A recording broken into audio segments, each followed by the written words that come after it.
Les vraies voix Sud Radio, ça fait du clic sur les réseaux sociaux. Et c'est avec Félix Mathieu. Bonsoir Félix. Bonsoir. Bonsoir. Après la Coupe du Monde au Qatar, dans quelques semaines, c'est désormais la localisation des Jeux asiatiques d'hiver qui fait polémique. Oui, en 2029, ces Jeux asiatiques d'hiver vont se tenir en Arabie Saoudite. Objectif, créer une ambiance de sport d'hiver en plein désert. D'après le communiqué, oui, c'est pas une blague, hein. Ces Jeux doivent se tenir dans une mégalopole futuriste qui n'est encore qu'à l'état de projet pour le moment.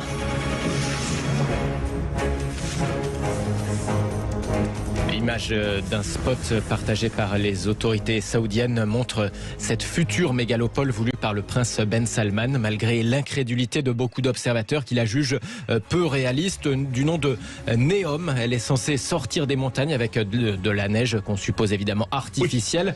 Une neige qui va recouvrir le sable pour ces Jeux asiatiques d'hiver 2029. Je n'avais jamais pensé que je skierais un jour dans mon propre pays, explique d'ailleurs plutôt fier un skieur saoudien dans le communiqué de ces Jeux asiatiques. Les défenseurs du projet font valoir qu'en hiver, la température sur place peut approcher les 0 degrés. Enfin bon, il n'empêche, comme pour les stades climatisés du Qatar, c'est l'aberration climatique qui consterne dans cette affaire. Mais pas que. Après le Qatar, l'Arabie Saoudite, désignée pour l'organisation des JO d'hiver 2029, c'est un concours à celui qui massacre le plus les droits humains, s'indigne Pierre Joigneau sur Twitter.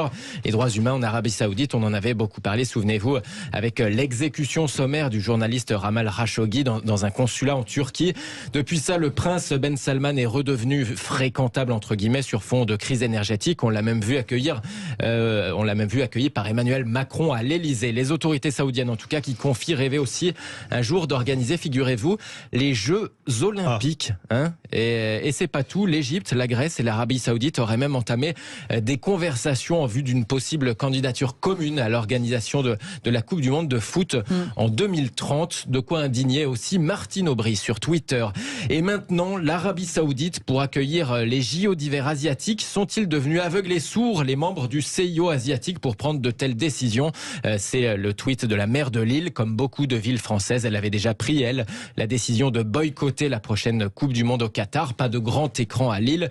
Non, ils ne sont pas fous, juste corrompus. Peut-être quelques dessous de table, répondent beaucoup d'internautes à Martine Aubry. De quoi relancer en tout cas les grandes questions sur l'éthique et la déconnexion de ces grands événements sportifs.